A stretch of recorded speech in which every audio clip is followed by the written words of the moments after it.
بسم اللہ الرحمن الرحیم۔ عزیز طلباء، اسلامیات اختیاری 10th کلاس میں یہ جو پڑھائی جاتی ہے اس کے اندر ایک سوال بڑا عام ہے ترجمۃ القرآن کے بارے میں۔ قرآن پاک کی کچھ آیات ہیں، ان کا ترجمہ ہوتا ہے یہاں سے 10ویں کلاس کا، یہ صفحہ نمبر 19 ہے، تو یہاں سے 10ویں کلاس کا سلیبس شروع ہوتا ہے۔ تو کچھ آیات ہیں ہمارے بچے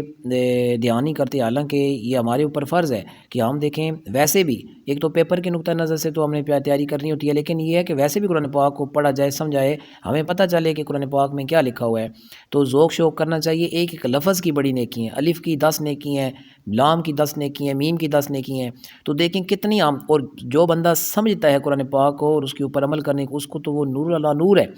تو ہمارے بچے ان چیزوں سے غافل رہتے ہیں، لہٰذا ہمیں کوشش کرنی ہے کہ قرآن پاک ایک تو امتحان کے نقطہ نظر سے بھی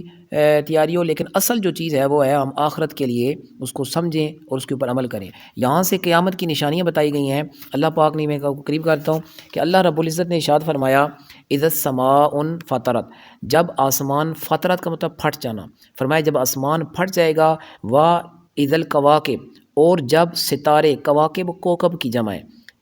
تو ستاروں کو کہتے ہیں، انتصرت بکھر جانا، جب ستارے بکھر جائیں گے، وَإِذَا الْبِحَارُ فُجِّرَتْ، اور جب سمندر ابل پڑیں گے، وَإِذَا الْقُبُورُ بُعْثِرَتْ، اور جب قبریں اکھاڑ دی جائیں گی، قبور قبر کی جمع ہے، بُعْثِرَتْ اکھاڑنا، عَلِمَتْ نَفْسٌ مَا قَدَّمَتْ وَأَخَّرَتْ، ہر نفس جان لے گا جو اس نے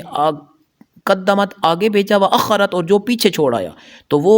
جو اچھے اعمال آگے بھیج دیے اور جو پیچھے جو ہے نا وہ یعنی کہ وہ ایسی بنیادیں بنا گیا، ایسے کام کر گیا جس کے آثار پیچھے مرتب ہوئے، تو وہ بھی اس کے سامنے آ جائیں گے قیامت والے دن۔ یا ایھا الانسان، اللہ فرماتا ہے انسان، ما، کس چیز نے، غرہ کا، تجھے دھوکے میں مبتلا کیا ہوا ہے، بربک الکریم، اپنے کریم رب کے بارے میں، اپنے مہربان رب کے بارے میں کس چیز نے تجھے دھوکے میں مبتلا کیا ہوا ہے؟ کہ دیکھیں انسان کئی چیزوں کی طرف زیادہ توجہ کرتا ہے، وہ ذوق شوق رکھتا ہے، لیکن رب سے غافل ہے۔ تو اللہ اسے پوچھتا ہے بھائی کون سی چیز ہے جس نے تمہیں دھوکے میں مبتلا کیا ہو اپنے کریم رب کے بارے میں؟ وہ تمہارا کریم رب، الذی خلقک، جس نے تمہیں پیدا فرمایا، فسواک، اور تجھے درست فرمایا، فعدلک، اور تیرے اعضاء کو متناسب بنایا۔ پھر آگے فرمایا فی ای صورت ما شاء رکبک، فی میں، ای جس، صورت شکل میں، ما شاء جو چاہا، رکبک تجھے جوڑ دیا، یعنی جس صورت میں چاہا تمہیں جوڑا، کلا، فرمایا اصل بات یہ ہے، بل تکذبون بالدین، تم قیامت کا انکار، یہاں دین سے مراد ویسے دین اسلام ہے، یہاں قیامت ہے، قیامت کا انکار کرتے ہو، وَإِنَّ عَلَيْكُمْ لَحَافِظِينَ، حالانکہ تم پر محافظ فرشتے ہیں، کون سے جی؟ کرامن کاتبین، وہ معزز کاتبین ہیں، لکھنے والے معزز فرشتے ہیں، جیسے کہ جو نیکیاں اور بدیاں لکھتی ہیں، کرامن کاتبین، یعلمون ما تفعلون، وہ جانتے ہیں، ما، جو تفعلون، تم کرتے ہو، یعنی تم جو کر رہے ہو وہ ان کو جانتے ہیں۔ ان الابرار لفی نعیم، ان کا مطلب ہوتا ہے بے شک، ابرار بر کی جمع، نیکوکار، لفی نعیم، نعمتوں والی جنت میں ہے، وان الفجار لفی جحیم، اور بدکار، فجار، فاسق، فاجر جو ہیں وہ جہنم میں ہوں گے، یصلونھا یوم الدین، فرمایا ان کو،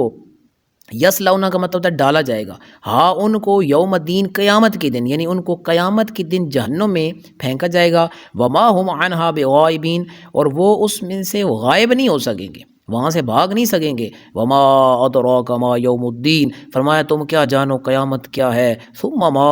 ادراک ما یوم الدین، پھر فرمایا تم کیا جانو قیامت کیا ہے، یوم لا تملک نفس لنفس شیئا، اس دن کوئی شخص کسی دوسرے کے لیے کوئی اختیار نہ رکھے گا، والامر یومئذ للہ،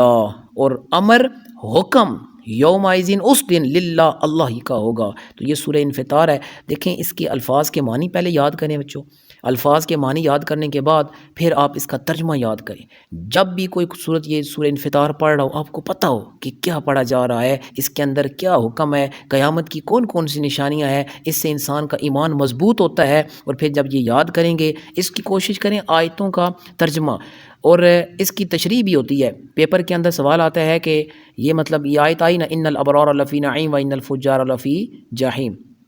اس آیت کا ترجمہ اور اس کی تشریح لکھیں۔ تو آپ نے جب ترجمہ آتا ہوگا تو تشریح تو انسان پھر اس کی وضاحت تو کر لیتا ہے نا، تو ترجمہ بہت ضروری ہے، پہلے ترجمہ یاد کریں، پھر اس کی تشریح بھی آگے یہ لکھی ہوئی ہے ساری، اس طرح تشریح یاد کریں تو اللہ پاک کامیابی عطا فرمائے۔